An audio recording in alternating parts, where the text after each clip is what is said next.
Hai, apa kabar? Nama saya Nico Omeryongkhere, VP Research and Analysis dari PT Valburi Asia Futures. Welcome to Plato Market Update. Hari ini saya ingin menyampaikan laporan research terbaru kami mengenai what is the most undervalued asset in the world, di mana kita akan melihat bersama-sama kira-kira apa aset yang paling murah dan paling menjanjikan pada saat ini di dunia. So, judulnya dari presentasi hari ini adalah What is the most undervalued asset in the world? Di mana kita akan melihat kira-kira aset yang mana paling menjanjikan pada saat ini dari segi harga. Dan mungkin saya kasih sedikit waktu kepada Anda untuk menebak saja kira-kira yang mana. Saya hanya bisa mengatakan bahwa bukan sahamnya, karena saham pada saat ini cukup mahal. Juga bukan properti, karena properti pun kalau kita melihat di berbagai kota besar di dunia juga sudah cukup mahal. Dan juga bukan obligasinya, karena obligasinya juga menguat sudah selama 35 tahun terakhir ini di Amerika Serikat. So, kira-kira apa ya yang paling murah pada saat ini? Nah, kita melihat ternyata silver atau perak yang paling murah dan menjanjikan pada saat ini. Dan dalam beberapa slide ke depan juga saya akan mengutarakan kenapa sebetulnya perak ini masih murah sekali dan faktor-faktor fundamental apa aja yang akan mempengaruhinya beberapa tahun ke depannya. Nah, kita melihat slide pertama, ternyata impor perak yang dilakukan oleh Amerika Serikat dan India itu dari tahun ke tahun itu naik. Kita melihat di slide ini dari tahun 2012 hingga 2015 permintaannya baik itu dari Amerika Serikat dan India secara gabungan itu naik 2 kali lipat ya kalau kita melihat. Dan yang lebih penting lagi kita melihat kalau kita misalnya membandingkan permintaan ini dari dua negara Amerika dan India terhadap supply atau persediaannya, ternyata dari tahun ke tahun juga tentunya sesuai dengan kenaikan permintaannya itu juga naik. 2012 permintaan dari Amerika dan India hanya merupakan 29% dari persediaan perak pada tahun itu. Tetapi kita melihat lebih ke depannya 2015 permintaan kedua negara ini sudah merupakan 53% dari persediaannya. Apalagi kita melihat juga, nanti saya akan bahas lagi juga, bahwa supply-nya atau persediaannya dari tahun 2014 hingga tahun 2015 mulai turunnya. Sebelumnya itu naik dari tahun ke tahun, sekarang sudah mulai turunnya. So, permintaan naik, supply tertahan atau bahkan sedikit turun, Anda bisa berpikir sendiri apa itu implikasi terhadap harganya.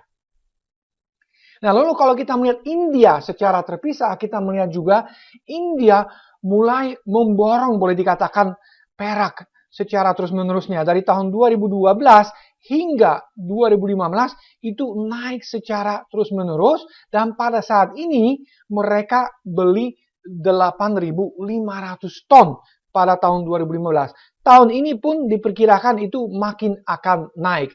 Dan tahun yang lalu juga kita melihat permintaan mereka merupakan 31% dari supply di seluruh dunia. Jadi Anda bisa membayangkan satu negara saja, India saja sudah memborong atau membeli sebesar 31% dari seluruh persediaan yang ada di pasar perak.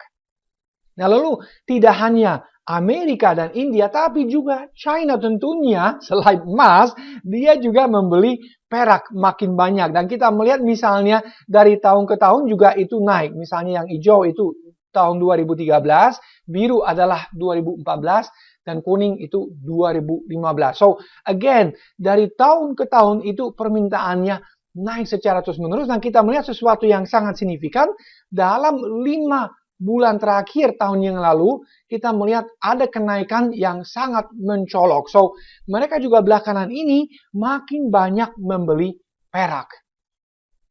Dan ini contohnya, kalau kita melihat di China terutama, itu the golden panda dan the silver panda. Itu sangat terkenal. Dan kalau kita misalnya ke China, dimanapun di bank-bank, kita bisa membeli produk tersebutnya. di Indonesia dan juga negara maju misalnya itu agak sedikit lebih sulit untuk mendapatkan misalnya koin, tapi di China sangat-sangat mudah dan di banyak sekali tempatnya dijual produk ini. Nah, lalu kalau kita misalnya melihat pada saat ini, investor retail juga makin banyak memborong baik itu batangan maupun koin. Sebagai contohnya, tahun 2007 hanya, tanda kutip ya, 51,2 juta ounces terjual, namun pada tahun 2015 itu permintaannya naik 4 kali lipat dan sekarang sudah merupakan 240 juta ounces. Nah, yang paling menarik dari slide ini adalah bahwa pada saat ini hanya 0,5% dari investor menanamkan dana di perak. Jadi potensinya masih luar biasa ke depannya ketika orang mulai menyadari bahwa aset kertas seperti misalnya saham, obligasi, dan juga uang kertas itu mulai makin kehilangan nilainya terhadap inflasi, orang mungkin akan mencari alternatifnya. Dan salah satu alternatifnya seperti saya pernah bahas sebelumnya adalah emas, tetapi juga keponakannya boleh dikatakannya yaitu perak. Nah, sekarang kita bikin asumsi-asumsi saja. Kalau misalnya lebih dari 0,5% mulai masuk ke pasar perak, katakanlah misalnya 1%, naik 2 kali lipat, itu artinya permintaannya akan naik hingga 480 juta ounces. Apalagi kalau misalnya hanya 2% dari investor masuk ke pasar perak, itu berarti permintaannya akan makin naik dan hampir mencapai 1 miliar ounces. Nah, kenapa ini merupakan suatu masalah? Karena ke depannya investment demand atau permintaan akan perak untuk tujuan investasi justru akan mendorong harganya ke depan, bukan penggunaan industrial. So, kita harus memperhatikan faktor ini dengan seksama, karena ini justru akan menyebabkan bahwa supply atau persediaan tidak akan mencukupi untuk memenuhi semua permintaan dari investor retail dan juga tentunya investor institusi. Nah, kita melihat selama 12 tahun ke belakang kita melihat ada defisit di pasar perak dan defisitnya cukup besar. Kalau kita misalnya menjumlahkan 12 tahun ini, defisitnya sebesar 1 miliar ounces. So, cukup besar. Nah, Anda mungkin tanya, kalau defisit berarti defisitnya itu dipenuhi oleh perak yang datang dari mana? Nah, ini memang banyak pemerintah di dunia itu masih punya banyak stok lama dan tentunya mereka membanjiri pasar perak ini dengan stok yang lama. Tetapi suatu saat stok yang lama, namanya juga lama, tentunya akan habis. Nah, oleh karena itu juga kita melihat dengan demand yang makin naik di berbagai belahan dunia, tentunya supply shortfall atau defisitnya di pasar perak ini akan menyebabkan harga perak itu akan melonjak ke depannya. Apalagi ditambah juga kita melihat sekali lagi supply atau persediaan di dunia itu mulai tersendat dan mulai turun. Nah, penyebabnya sangat-sangat jelas kita melihat dengan harga komoditas yang turun 4 tahun belakangan ini, banyak sekali tambang-tambang itu tutup. Dan kalau kita melihat juga tambang perak yang murni perak itu sangat-sangat jarang ditemukan di dunia.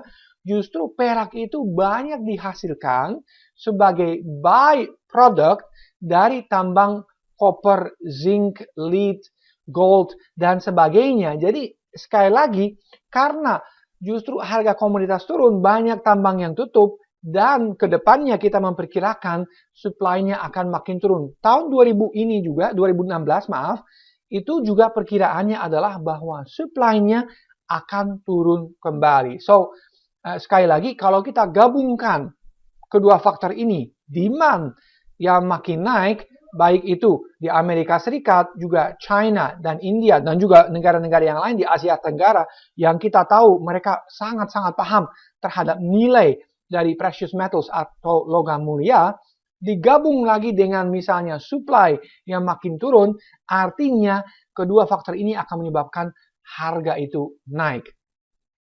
Apalagi, ini juga faktor yang akan mendorong harga naik ke depannya, yield atau jumlah perak yang kita dapat dari pengelolaan biji-bijinya itu juga makin turun. Kita melihat misalnya tahun 2005, yield yang dihasilkan per ton itu hanya 13 ounces.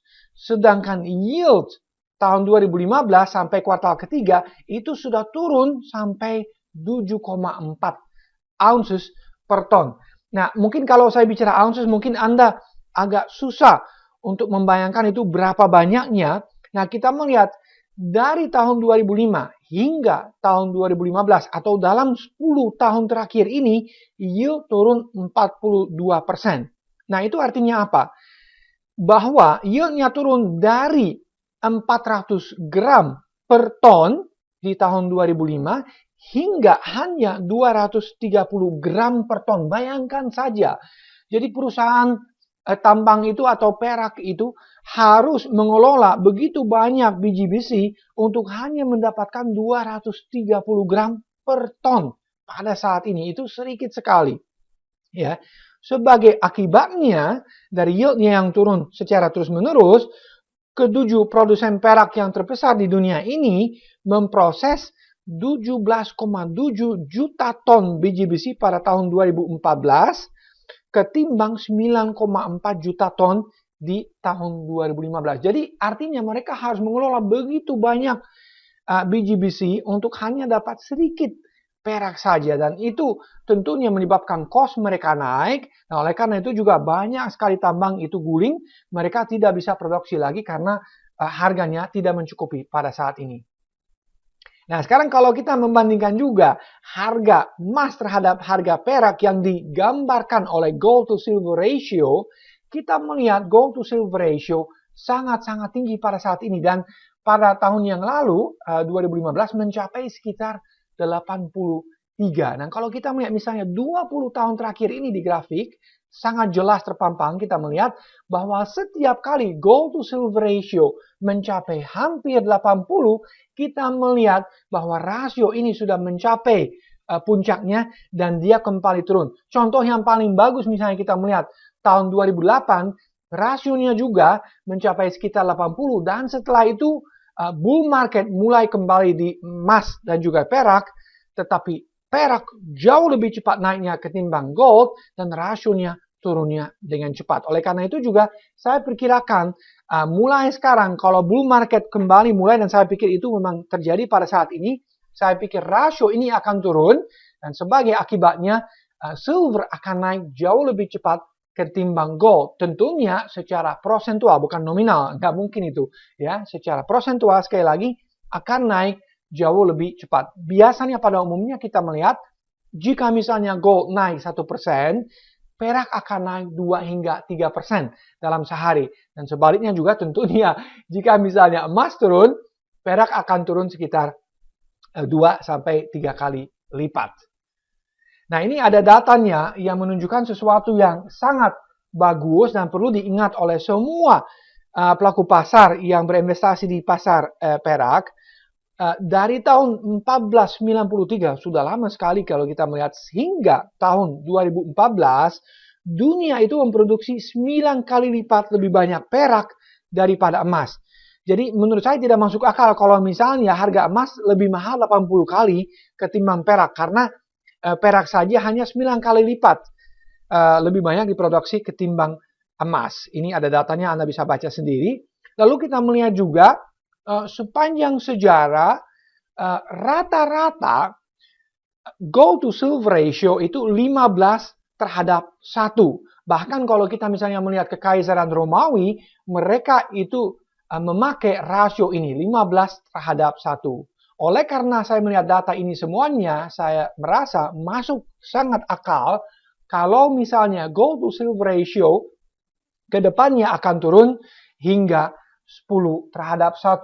Dan mungkin Anda ingat dalam presentasi-presentasi sebelumnya saya mengatakan target untuk emas itu setidaknya 5.000. Oleh karena itu kalau misalnya kita pakai rasio 10 terhadap 1, silver bisa menuju ke 500 dolar per troy ounce. Artinya dari harga sekarang yang cuma sekitar 15-16 dolar, targetnya masih sekitar 30 kali setidaknya dari harga sekarang. Oleh karena itu juga saya mengatakan pada awal presentasi, ini aset yang benar-benar sangat murah dan sangat-sangat menjanjikan, bahkan bisa naik 30 kali. Saya rasa tidak banyak aset di dunia ini bisa naik 30 kali dari harga sekarang ya.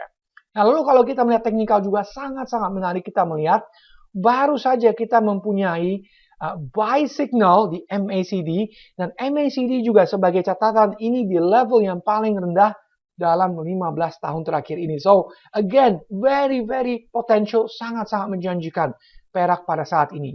Lalu kalau kita melihat daily chart, kita melihat sesuatu yang sangat menarik juga. Ada polanya di Elliott Wave tentunya, yang menunjukkan bahwa kita baru saja menyelesaikan 5 wave naik. Nah, ini tentunya wave 1 naik, lalu kita turun wave 2, naik lagi wave 3, turun dalam wave 4, dan naik dalam wave 5. Nah, 5 wave ini membentuk wave 1 besar naik. Jadi kita sebetulnya baru membentuk wave 1 yang besar. Sekarang kita tentunya akan turun dalam A, B, C, dan baru wave ketiga besar nanti kita akan naik banyak sekali. Tapi kita tahan dulu. Kita sekarang lagi dalam koreksi. Oleh karena itu saya mengatakan buy on weakness adalah strategi yang paling bagus pada saat ini. Support pertama ada di 15.2 kita melihat di sini. Support kedua di 14,6. So, perhatikan kedua support ini. Support pertama sudah tercapai kemarin di 15,2. Support kedua belum. So, we will see apakah support kedua ini juga akan tercapai beberapa hari, bahkan pekan ke depannya ya. Satu lagi juga kita melihat bahwa MA50, harga rata-rata dalam 50 hari terakhir ini, sebentar lagi akan cross up MA200. Jadi ini juga sinyal yang sangat-sangat bullish dan sangat bagus untuk harga perak ke depannya.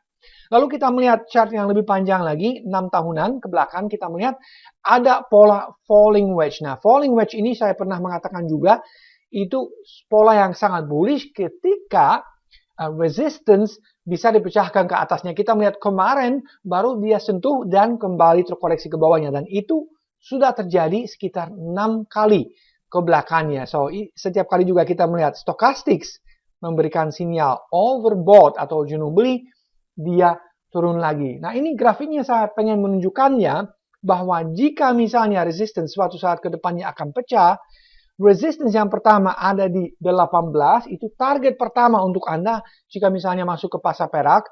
Target kedua adalah 22, dan target ketiga adalah di antara 26 hingga 28. Nah, lalu juga ini chart yang lebih panjang lagi, bahkan kita melihat 40 tahun ke belakangnya, ini pola yang sangat bagus. Kita melihat cup and handle, kalau bahasa Indonesia itu cangkir dan gagangnya kita melihat. Nah, sekarang kita bentuk gagangnya di sini. Resistance dari gagangnya adalah di $18. Kalau ini pecahnya, tentunya kita akan naik kembali ke level tertingginya di $50 per troy ounce. Dan lebih lanjut, kalau kita melihat misalnya logarithmic scale ini, kita targetnya akan naik ke $400 per troy ounce. Jadi target yang tadi saya sebutnya $500 tidak begitu gila ya kelihatannya kalau kita melihat long term chart ini, karena cup and handle pattern ini pun memperlihatkan bahwa targetnya adalah $400 ketika kita memecahkan resistance yang paling kuat selama 40 tahun terakhir ini di $50 per troy ounce. Dan terakhirnya, ini adalah sebuah quote atau kutipan dari John Embry, sebuah expert di gold and silver market juga. Dia mengatakan, secara historis ketika bull market mulai di emas dan perak, biasanya silver akan naik jauh lebih cepat ketimbang gold. Tadi juga kita melihat gold and silver ratio, itu memang wajar sekali. Oleh karena itu juga beberapa tahun ke depannya dia memperkirakan silver atau perak akan naik jauh lebih cepat, bahkan dia mengatakan 4 hingga 5 kali lebih cepat ketimbang emas. So, meskipun gold atau emas itu sangat menjanjikan beberapa tahun ke depannya, silver atau perak walaupun diremehkan oleh banyak orang, jauh lebih menjanjikan lagi. Jadi untuk merangkum kembali, kita tadi melihat di slide-nya bahwa ini aset yang paling menjanjikan, di mana perak bisa naik sekitar 30 kali dari harga ini. Jadi saya rasa di dunia ini jarang ada aset yang punya potensi yang luar biasa seperti ini. Namun karena kita dalam jangka pendek berada dalam koreksi, saya pikir strategi yang paling tepat pada saat ini adalah untuk buy on weakness. Tadi kita melihat supportnya juga, yang pertama ada di 15,2 dolar per troy ounce, dan yang kedua adalah di 14,6 dolar per troy ounce. Sekian dari saya untuk saat ini, sampai jumpa di video komentar berikutnya.